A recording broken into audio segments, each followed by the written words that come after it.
Hello student, आज इस video में हम एनसीईआरटी क्लास 11 मैथ्स के chapter 12 introduction to three dimensional geometry त्रिविमीय ज्यामिति का परिचय के पार्ट 5 को डिस्कस करेंगे। इसमें हम सेक्शन फार्मूला विभाजन सूत्र के बारे में बात करेंगे जो आपके एक्सरसाइज 12.3 में काम में आएगी। ठीक है, तो एक्सरसाइज 12.3 को शुरू करने से पहले जो भी थ्योरी सेक्शन कंसेप्ट है वो हम इस वीडियो में सीखेंगे। तो देखिए, सबसे पहले तो बात कर लेते हैं सेक्शन फार्मूला। तो देखिए, हम पढ़ रहे हैं थ्री डायमेंशनल ज्योमेट्री, तो हमने 2D में भी एक सेक्शन फार्मूला देखा था, तो उसको लिंक करते हुए अगर हम पढ़ेंगे आगे तो समझने में आसानी रहेगी। तो देखिए कैसे सेक्शन फार्मूला हेडिंग लगाते हैं।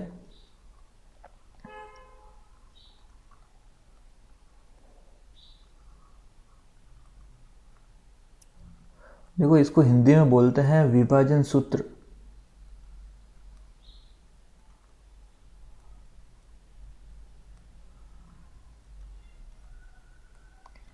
ओके, तो देखो ये क्या होता है। तो सबसे पहले 2D के बारे में बात कर लेते हैं जो हमने ऑलरेडी पढ़ रखा है प्रीवियस क्लासेस में। वो क्या है कि यदि कोई दो पॉइंट है, ठीक है, ए पॉइंट है पहला जिसके कोऑर्डिनेट माना कि x1, y1 है, और दूसरा पॉइंट बी है जिसके मान लिया कोऑर्डिनेट है x2, y2, कोऑर्डिनेट मतलब निर्देशांक। ठीक है, और इन दोनों को पॉइंट को ए और बी के बीच में एक अनदर पॉइंट है r, और उसके कोऑर्डिनेट x और y हमको पता करने हैं कि x और y की वैल्यू क्या होगी। ये दे रखा है कि ये पॉइंट r जो है a और b को m/n m/n में डिवाइड कर रहा है। तब अगर आपको पूछा जाता कि r पॉइंट के कोऑर्डिनेट बताओ x और y निकालने को, तो हम फॉर्मूला क्या लगाते थे, आपको याद होगा कि x कोऑर्डिनेट निकालना होता था तो हम लिखते थे mx2 plus nx1 upon m+n। ठीक है, और y कोऑर्डिनेट के लिए हम क्या लिखते थे, my2 plus ny1 upon m+n। तो ये आपको पता होगा। तो ये पता है, तो 3D में बात करें अगर सेक्शन फार्मूला, तो यहाँ से लिंक करके हम आराम से लिख लेते हैं। तो वो क्या, सबसे पहले तो हम बात करेंगे कि सेक्शन फार्मूले भी दो टाइप के होते हैं, एक तो इंटरनली डिवाइड करे और एक एक्सटर्नली डिवाइड करे, अंतः विभाजन, बाह्य विभाजन। तो हम पहले बात कर लेते हैं अंतः विभाजन की, है ना। तो अंतः विभाजन इंग्लिश में भी लिख देता हूँ मैं, जिसको बोलते हैं इंग्लिश में इंटरनल डिवीजन।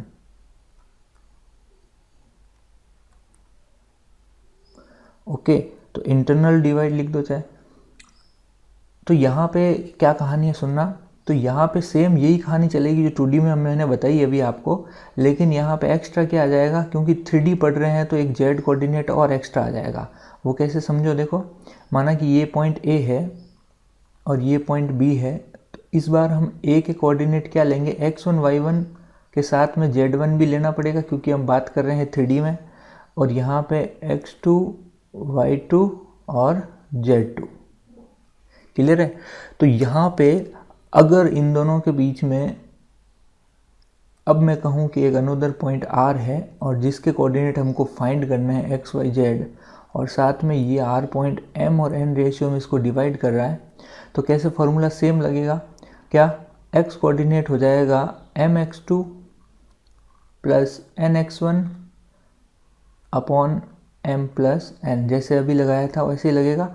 तो y भी सेम होगा, बस यहाँ पे क्या आ जाएगा, y भी देखो पहले तो मैं सेम लिख देता हूँ, बस एक्स्ट्रा z कोऑर्डिनेट भी आ जाएगा यहाँ पे। वो क्या हो जाएगा, mz2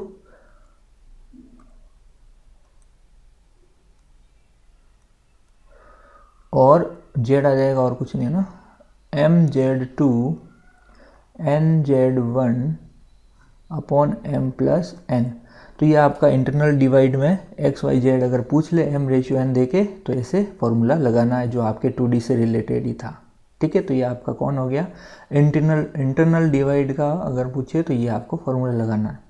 ठीक है, अब देखो इसमें स्पेशल केस देख लेते हैं इंटरनल डिवाइड का, कि अगर आपको मिड पॉइंट पूछ ले, ठीक है, वो आपका है मिड पॉइंट, मध्य बिंदु। देखो वो क्या है,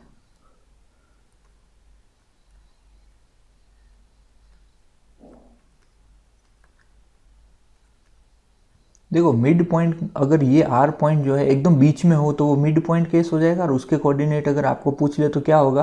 तो देखिए आपको मिड पॉइंट का जब बात करते हैं तो रेशियो जो है एम और एन डिफरेंट नहीं होगा, सेम हो जाएंगे। भाई इस रेशियो का मतलब यही होता है कि यहाँ पे मैं अगर लिखूँ कि ए आर और आर बी, ये जो आपका एम रेशियो एन था, देखो ए आर और आर बी जो आपका एम रेशियो एन था, जब मिड पॉइंट होगा तो रेशियो ये दोनों नंबर सेम होंगे और सेम हो जाएंगे तो कट के 1/1 हो जाएंगे। समझ रहे हो, मिड पॉइंट का मतलब ये दोनों सेम होंगे एम और एन, तो इसका मतलब कट के 1/1 हो जाएगा। तो इसका मतलब ऊपर वाले जो भी फॉर्मूले है ना, यहाँ पे ये जो मैंने इंटरनल डिवीजन के लिखे हैं, इसमें एम की जगह 1 रख दो, एन की जगह भी 1 रख दो, तो आपका मिड पॉइंट फॉर्मूला आ जाएगा। तो यहाँ पे देखो, यहाँ पे रखो आप, तो एक्स कोऑर्डिनेट क्या हो जाएगा, देखिए तो x कोऑर्डिनेट यहाँ पे m और n की वैल्यू 1 1 रखूँगा और नीचे भी 1 1 रखूँगा, तो नीचे तो 1 1 1 जुड़ के 2 हो जाएंगे और ऊपर x1 प्लस x2 हो जाएगा। देखो x2 प्लस x1 लिखो चाहे x1 प्लस x2 एक ही बात है, तो आपका फॉर्मूला हो जाएगा x1 प्लस x2/2। तो ये आप डायरेक्ट याद रखो चाहे ऊपर से लिंक करके याद रखो, आपकी मर्जी है। तो देखो ये मैंने आपको बताया, तो y आपका क्या हो जाएगा, फिर बोलो, ये 1 1 हो जाएगा तो y1 प्लस y2/2 हो जाएगा। क्लियर है। लास्ट आपका अगर मैं बात करूँ z की, तो वो आपका सिंपल z1 प्लस z2/2 हो जाएगा। तो ये आपका स्पेशल केस हो गया मिड पॉइंट के लिए, ठीक है। तो ये आपका इंटरनल डिवीजन का मिड पॉइंट भी हो गया। अब हम बात करें अगर एक्सटर्नल डिवीजन की, बाह्य विभाजन की, तो उसमें क्या होगा देखिए। तो ये आप नोट करिए स्क्रीनशॉट लेके, फिर मैं आपको एक्सटर्नल डिवीजन की बात कर लेता हूँ। तो देखिए सबसे पहले तो मैं इसको हटा रहा हूँ, देखो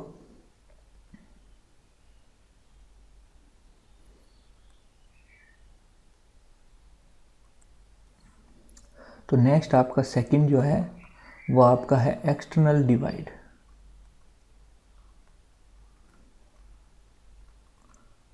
बाह्य विभाजन।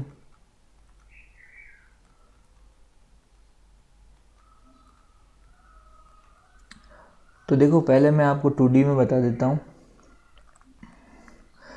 2D में क्या होता था, ये 2 पॉइंट थे आपके, उस टाइम भी आपने ये देखा था, ये ए पॉइंट है और ये बी पॉइंट है। इस बार जो पॉइंट होगा वो इनके बीच में नहीं होगा, बाहर कहीं होगा, इसलिए इसको एक्सटर्नल डिवीजन बोलते हैं, इस आर पॉइंट लिख देते हैं।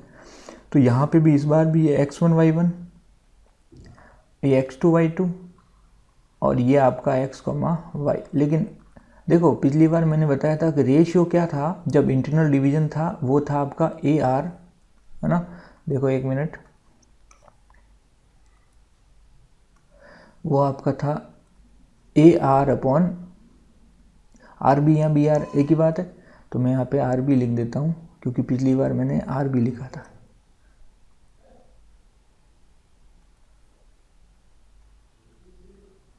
क्लियर है। देखो पिछली बार मैंने क्या लिखा था, A R upon R B, ठीक है, और वो आपका क्या था, एम रेशियो एन।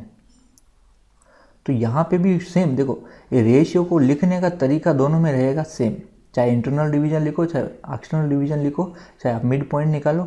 तो मैंने पिछली बार A R upon R B लिखा था एम रेशियो, तो यहाँ पे भी अब एक्सटर्नल पॉइंट है तो भी लिखेंगे तो A R upon R B ही, और क्वेश्चन में भी आपको यही रेशियो दे रखा होगा, A R upon R B. तो ढूंढो यहाँ पे ए आर कहाँ गया, देखो ए ये रहा, आर ये रहा, इसका मतलब एम तो यहाँ पे यहाँ से यहाँ तक हो गया, और एन आर बी मतलब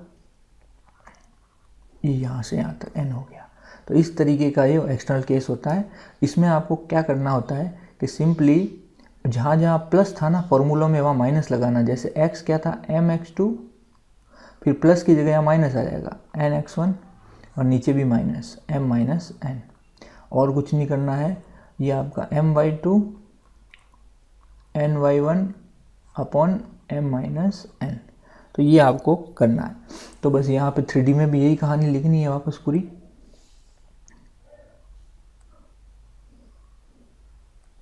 तो ये ए पॉइंट, ये बी पॉइंट और ये एक्सटर्नल पॉइंट कोई आर है। अब देखो यहाँ पे ए पॉइंट के coordinate x1 y1 z1, x2 y2 z2, और ये R point x y z। अब मैंने क्या बताया था, हमेशा रेशियो तो A R upon R B ही रहेगा, इस बार भी m और n। तो m तो आपका हो गया ए आर यहाँ से यहाँ तक हो गया, आर बी एन हो गया यहाँ से यहाँ तक। फॉर्मूला सेम लगाना है यहाँ पे भी। तो x जो पिछली बार था mx2 प्लस की जगह minus nx1 upon b, plus की जगह क्या आ जाएगा माइनस, फटाफट लिख देते हैं फॉर्मूले।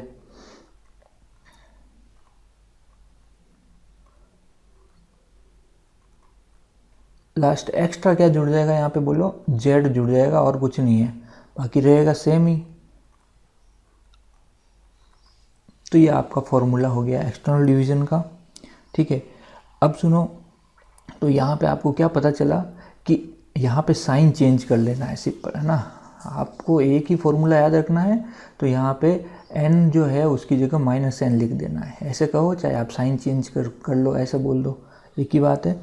ठीक है, तो ये आपका हो गया एक्सटर्नल डिवीज़न का केस। ठीक है, देखो यहाँ पे एक और बात है कि ये जो रेशियो की बात कर रहा हूँ मैं, AR/RB, देखो यहाँ पे एक नोट लगा के पॉइंट लिखते हैं हम यहाँ पे, वो ये है कि AR/RB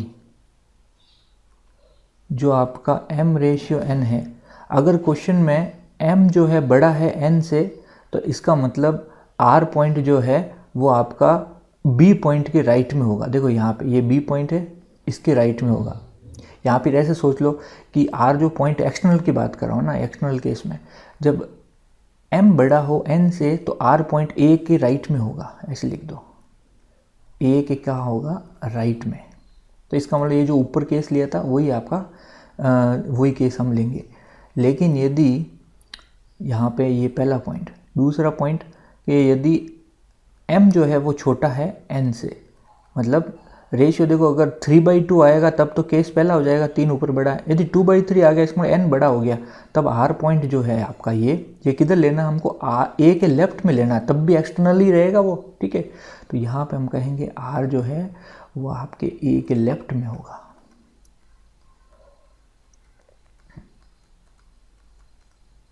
ठीक है, ओके, तो ये आपकी छोटी सी बात थी। देखो यहाँ पे एक नोट तो ये हो गया, दूसरा नोट आपको एक और चीज़ लिखनी है नोट लगा के, वो ये है कि देखो उसको मैं चलो एक अलग स्लाइड में बता देता हूँ। वो क्या है कि रेशियो पूछेगा आपको क्वेश्चन में कि रेशियो बताओ, तब क्या करना है देखना।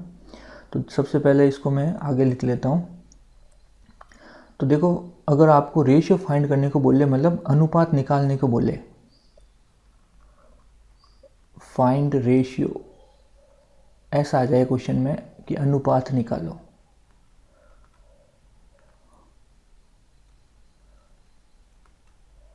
तो देखो कैसे करेंगे। देखना, जैसे कि आपको कोई 2 पॉइंट दे देंगे ना, आपको बोल देंगे कि ये आपका एक पॉइंट A है और ये आपका पॉइंट दूसरा B है। तो मैं क्वेश्चन से ही समझा देता हूँ, जैसे कि A पॉइंट माना कि 1, -2, 3 है। ठीक है, और दूसरा पॉइंट आपका मान लेते हैं 3, 4, -5 है। ठीक है, और आपको क्या बोल दिया कि अनुपात बताओ कि ये अनदर पॉइंट R है और उसके कोऑर्डिनेट्स भी दे रखे हैं आपको, -3, -14 और 19, और हमको बोला है कि बताओ ये किस रेशियो में डिवाइड करेगा। हमको यहाँ पे पूछ लिया है रेशियो फाइंड करो या अनुपात निकालो। एक ही बात है भाई, हिंदी में बोल दिया मैंने, लिखने की जरूरत नहीं, अनुपात निकालना है। तब देखो कैसे करना है। अगर आप यहाँ पे फॉर्मूले की हेल्प से M और N को ही यूज़ करके अगर आगे बढ़ते हो, जैसे आपका वो फॉर्मूला है इंटरनल डिवीजन का, तब भी आंसर आएगा। लेकिन उससे भी शॉर्टकट एक है तरीका, और वो आपके बुक में भी दे रखा है, तो वैलिड है आपका। तो वो क्या है कि आपको M रेशियो N नहीं मानना है, यहाँ पे हमको मानना क्या है, लेट रेशियो क्या करना है, जैसे कि AR/RB जो है वो हमको K/1 लेट करना है ना, M रेशियो N नहीं करना है। उससे क्या होगा, कैलकुलेशन आसान हो जाएगी। वो क्या देखो, तो हमने क्या देखा यहाँ पे, जब मानने वाली बात हो, मतलब जब रेशियो फाइंड करने वाली बात हो, तब ही ये हम केस लेंगे कि हम K/1 इसको लेट करेंगे, अनदर हम M और N लेके ही चलने वाले हैं। तो K/1 अगर मैंने माना है, तो अब क्या हो जाएगा देखो, तो हमको पता है कि हमने देखो यहाँ पे ये भी नहीं पता है कि ये इंटरनली डिवाइड कर रहा है कि एक्सटर्नली, इसलिए हम बाय डिफ़ॉल्ट इंटरनली लेके चलेंगे। तो यहाँ पे हम इंटरनल लेके चल रहे, तो फॉर्मूला भी उसका ही लगाएंगे। वो क्या होता है, x कोऑर्डिनेट होता है m x2 plus n x1 upon m plus n। तो देखो x कोऑर्डिनेट इस बार हमको पता है वो है -3, m हमने k माना है, x2 देखो कौन है 3 और n आपका कौन है 1, x1 आपका 1 और आपका नीचे हो जाएगा k प्लस 1। अब इधर उधर करके जब इसको सॉल्व करोगे तो आपकी k की वैल्यू जो आएगी वो आपकी कितनी आएगी, देखो एक सेकेंड, इसको सॉल्व करो 1 मिनट। जब इसको सॉल्व करोगे तो k की वैल्यू आएगी -2/3, -2/3 क्या आएगी k की वैल्यू। तो यहाँ पे हमने क्या देख रहे हैं, देखो प्लस भी आ सकती है माइनस भी आ सकती है, तो माइनस आ रही है इसका मतलब दो बातें हो सकती है। यहाँ तो आपकी कैलकुलेशन मिस्टेक हो सकती है, तो अगर आप कॉन्फिडेंट हैं तो कैलकुलेशन मिस्टेक नहीं है, तो यहाँ पे ये माइनस क्या बताएगा, फिर देखो अगर कैलकुलेशन सही है तो माइनस क्या बताएगा कि ये जो पॉइंट हमने जो लेट किया था कहाँ इंटरनली, ये रॉन्ग था, ये एक्सटर्नली होगा। तो यहाँ पे हमको लेके तो इंटरनली चलना बाय डिफॉल्ट, लेकिन ये माइनस आ गया, इसका मतलब हम यहाँ पे कॉन्फिडेंटली कह सकते हैं कि इसका मतलब ये जो पॉइंट आर जो है वो एक्सटर्नल है, एक्सटर्नल पॉइंट था ना, ये बता रहा बस, ये एक्सटर्नल पॉइंट था, एक्सटर्नली डिवाइड करेगा, ऐसे भी कह सकते हैं, बस इतनी सी बात है। बाकी रेशियो तो आपका 2:3 ही रहता है, क्योंकि रेशियो कभी नेगेटिव होता नहीं है, ठीक है। तो आंसर तो 2/3 होगा, बट हम साथ में ये भी कहेंगे कि वो पॉइंट एक्सटर्नली था ना, डिवाइड कर रहा था, बस इतनी सी बात थी। तो एक ही क्वेश्चन में हम दो कंसेप्ट सीख लिए, माइनस आ जाए तो, अगर प्लस आ जाए तो फिर तो नॉर्मल 2/3 आंसर आ गया, इंटरनली पॉइंट डिवाइड कर रहा है वो पॉइंट, ठीक है। तो ये आपका क्वेश्चन हो गया कंप्लीट। कौन सा, अनुपात निकालना, रेशियो फाइंड करने वाला। देखो 2-3 बातें और हमें यहाँ पे आपको बता दूँ, वो क्या है, देखो मैं इसको हटा रहा हूँ, आप स्क्रीनशॉट ले सकते हैं। तो वो क्या है, देखो अगर आपको सेंट्रोइड निकालने का बोले किसी भी ट्राइंगल का, सेंट्रोइड मतलब केंद्रक, वो कैसे निकालेंगे, देखो यहाँ पे 1-2 क्वेश्चन भी है, इसलिए मैं फॉर्मूला बता देता हूँ। देखो ये आपका एक त्रिभुज है, ट्राइंगल, ओके, और देखो ये ए बी और सी, इसका BC का मिड पॉइंट ये रहा, मिड पॉइंट इसका ये रहा और मिड पॉइंट इसका ये रहा। तो इनको अगर मिलाऊं यहाँ से ऐसे,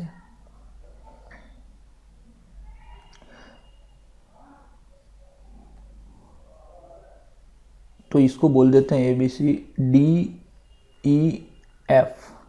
तो ये जो तीनों को ऐसे मिलाया, उसको जो यहाँ पे जो कट कर रहा है उसी को पॉइंट को सेंट्रोइड बोलते हैं ना। ये पॉइंट जो है आपका सेंट्रोइड है, यहाँ पे G जो है वो आपका सेंट्रोइड या फिर केंद्रक बोल दो इसको ना, सेंट्रोइड है, ठीक है। अब A पॉइंट के coordinate x1 y1 z1, B के पॉइंट अगर x2 y2 z2 है और C के आपके x3 y3 z3 है, तो अब G पॉइंट के कोऑर्डिनेट्स जो है उसको मैं 1 मिनट के लिए x y z मान लूँ अगर, तो x y z की वैल्यू क्या होगी, सिंपल x की वैल्यू होगी x1 x2 x3 by 2, okay, sorry by, यहाँ पे क्या आएगा by 3 आएगा, ओके, यहाँ पे by 3 आएगा। तो मैं क्या कह रहा हूँ कि सबके x कोऑर्डिनेट को जोड़ के 3 से डिवाइड करते आपका सेंट्रोइड का x कोऑर्डिनेट आ जाएगा और y कोऑर्डिनेट आपका y1 y2 y3 by 3 हो जाएगा। क्लियर है। सिंपल z कोऑर्डिनेट आपका क्या हो जाएगा, बाई क्या हो जाएगा 3। तो ये आपका सेंट्रोइड या केंद्रक निकालने का बोले तो ऐसा कर सकते हैं। देखो यहाँ पे एक और चीज़ बता दूँ कि ये AD BE और CF जो है वो आपकी मीडियन है। यहाँ पे नोट लगा के लिख सकते हैं यहाँ पे हम कि यहाँ पे कौन कौन AD CF BE वो आपकी क्या है, मीडियन है, जिसको बोलते हैं माध्यिका, हिंदी में माध्यिका है, ठीक है। और इसकी सेंट्रोइड ऐसे मिड पॉइंट को देखो, ये सब मिड पॉइंट है और इन्हीं को ऐसे मिलाने से ही ये सेंट्रोइड बनता है और इन्हीं को ऐसे AD यहाँ पे क्या होती है, मीडियन होती है और ये हमेशा क्या होती है 2:1 में से डिवाइड करती है हर एक लाइन को। देखो ये 2:1 में क्या करती है, डिवाइड। कहने का मतलब यहाँ पे अगर कहूँ, यहाँ पे AG और GD का रेशियो अगर बोलूँ आपको, देखो कहाँ है AG ये रहा और GD, तो आप देख रहे हो ऊपर वाली बड़ी है, नीचे वाली छोटी है, तो ये 2:1 में डिवाइड करता है। किस रेशियो में? 2 रेशियो। इसी तरह कौन? BG और GE, तो ये आपका BG और GE। इसी तरह लास्ट कौन? CG और GF, तो CG और GF, ये सब 2:1 में डिवाइड करते हैं। सेंट्रोइड कह सकते हैं, प्रॉपर्टी है ये। तो ये बात थी यहाँ पे छोटी सी। ओके, तो ये हमने देखा।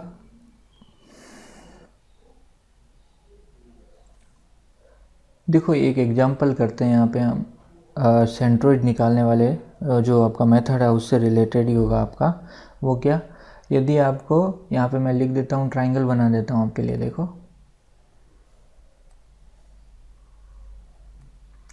तो ये बुक का ही क्वेश्चन ले लेते हैं, एक बुक में भी है एग्जांपल। देखो 1 मिनट,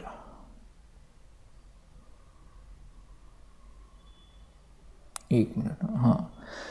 तो यहाँ पे देखो क्वेश्चन ऐसे भी बन सकता है कि हमको यहाँ पे क्या बोल रखा है कि केंद्रक आपको दे रखा, मतलब सेंट्रोइड दे रखा आपको। सेंट्रोइड मतलब जी आके कोऑर्डिनेट आपको दे रखे 1 1 1, और हमको साथ में A और B के निर्देशांक दे रखे हैं। A के दे रखे हैं 3 -5 7, और B के निर्देशांक दे रखे हैं हमको -1 7 और -6। ओके, तो यहाँ पे हमको C के कोऑर्डिनेट पूछ लिया कि बताओ इसके कोऑर्डिनेट क्या होंगे।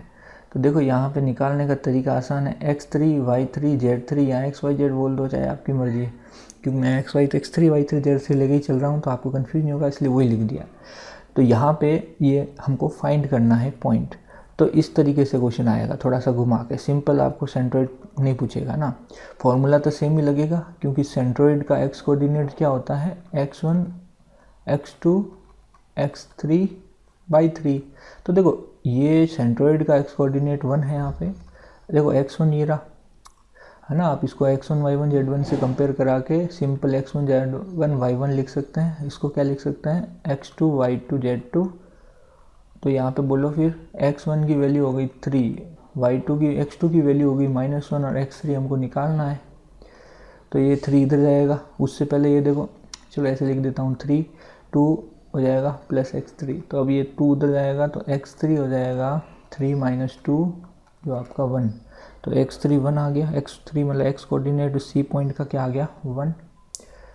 इसी तरह आप y निकालोगे, तो y = y1 y2 y3 upon 3, y की वैल्यू भी 1 है यहाँ पे, और -5 7 माइनस प्लस y3, 3 इधर आएगा, ये जुड़ के 2 हो जाएगा प्लस y3। तो ये भी आपका y3 भी 3 - 2 1 हो जाएगा। तो ये y कोऑर्डिनेट भी 1 आ गया। z की बात करें, सिंपल 3, अब ये 1 इस बार भी, और 7 - 6 प्लस z3/3। तो ये आपका z3 कितना हो जाएगा? 2। तो ये आपका पॉइंट हो गया 1, 1, 2। कौन सा? C पॉइंट हो गया। इस तरीके से इसको हम निकालेंगे। तो आज इतना ही रखते हैं, नेक्स्ट वीडियो लेक्चर में हम एक्सरसाइज शुरू करेंगे। Thank you.